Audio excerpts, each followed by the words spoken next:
What's up? It's Gray Rizzy, and I'm checking out all the new stuff right here with Hot New Hip Hop. Keep it locked.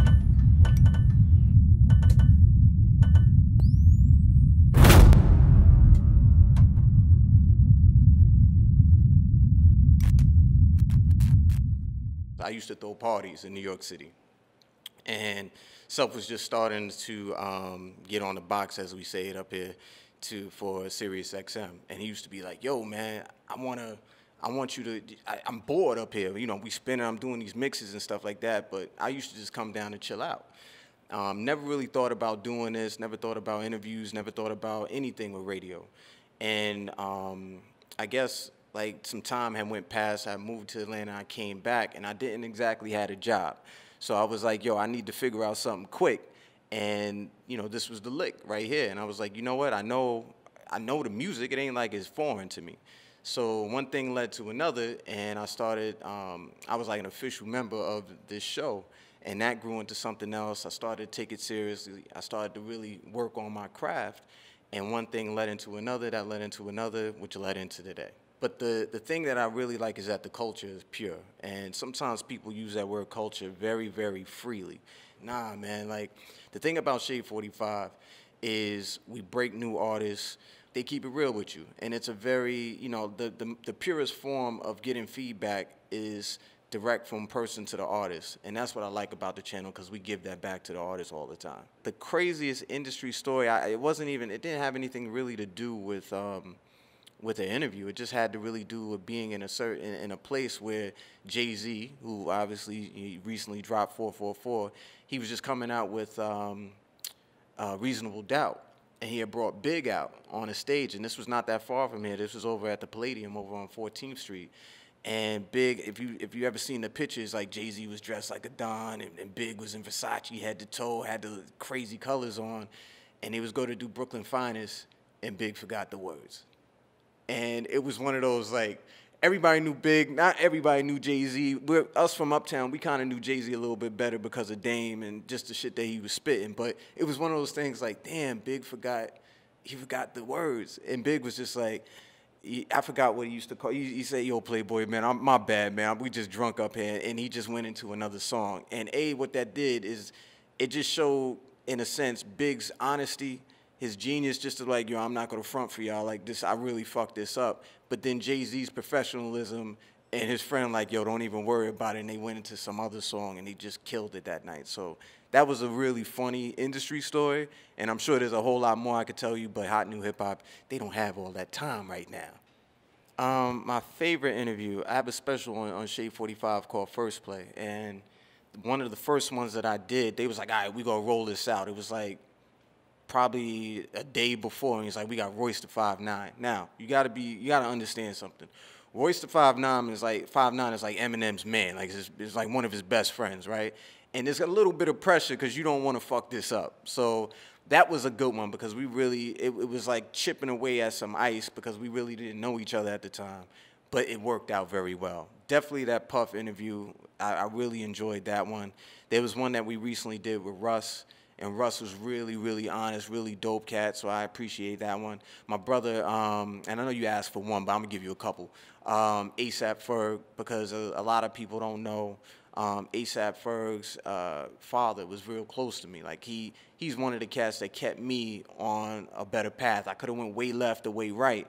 And, you know, Ferg's father, D. Ferg, was like, nah, fam, you got to go over here. So being able to come full circle, sit down with Ferg for that album, that was really dope. And, it's just a bunch of, I can't forget my man Big Boy. Big Boy, we had a good joint right there. Always have good times talking with him. But really it's like asking an artist, what's your favorite album? I love all my albums. You know what I'm saying? I love everything. So the interviews are always, each one has its thing, but if I had to point out something that kind of stood out a little bit more to me, it would have to be those.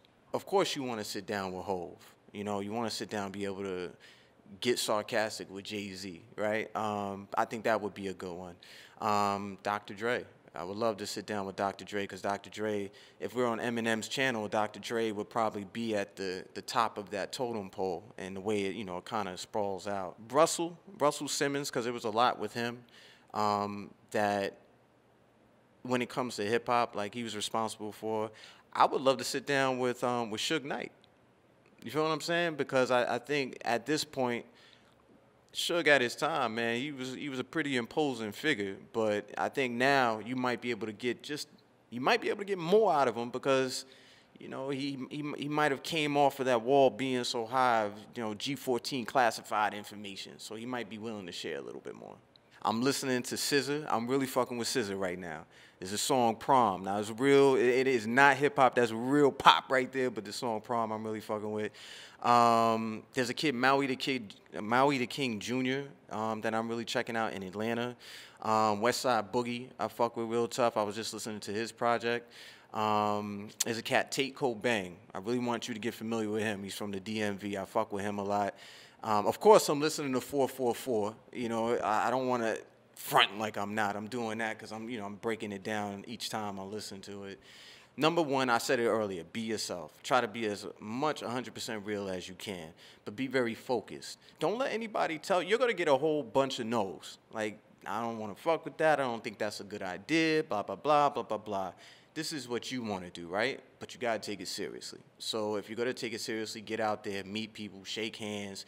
Think of it as a contact sport. And what I mean by that is the more contacts that you make, the more chance that you have for some type of success. Don't do what everybody else is doing. There's already a saturated lane over there, right? So if you want to bring something to the table, sit down, write it out. When you write it out, then you can really look at it and say, all right, this might work, this might not work, this might work, whatever. And even if it doesn't work, give it a try. Give it a try to make sure it doesn't work because you might be fucking up and you might have the $100 million idea right there and you say, that's not a good idea. There's three people I always think about, right? Sway. Sway has been a really dope inspiration for, I think it should be for everybody who wants to be in journalism coming from the artist side. I need you to understand, he tells me the president is about to call me. If that's not success, I don't know what is. So he's one. Number two would be a cat named Ryan Cameron. Now, Ryan Cameron is down in Atlanta. V103 right now. He actually jumped between stations, but V103. Ryan Cameron, he's the voice of Atlanta. Does all of the Hawks games. I think he still does that. If he doesn't, I'm sorry, Ryan. Sorry, my bad. But he's gone into the community, really built himself in the community, and now people associate Atlanta when they hear the name Ryan Cameron. And then the last would be Ryan Seacrest. Ryan Seacrest has, if you think about it, Ryan Seacrest started on American Idol. I'm not going to say he started. That's when, you know, probably a lot of us started to recognize him. Ryan Seacrest had a cat that was right next to him on that stage. Eventually he was like, this shit ain't for me, blah, blah, blah, I'm out of here. Where the fuck is he at now? Ryan Seacrest, I don't know how he even has time to do what he does because he has what? He has a radio station out in L.A. He produces most of the reality TV that you see on television right now. I believe including the Kardashians, if I'm correct. Including the Kardashians. Ryan, man. What else we got?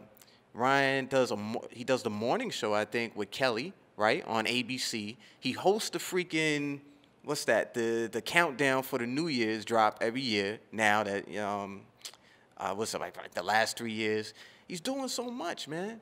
So those three cats right there. If I had make a long story short and to get to the answer, I would model myself amongst those guys because it's about building, creating, pushing the envelope, and doing something that's bigger than what you thought you could ever do.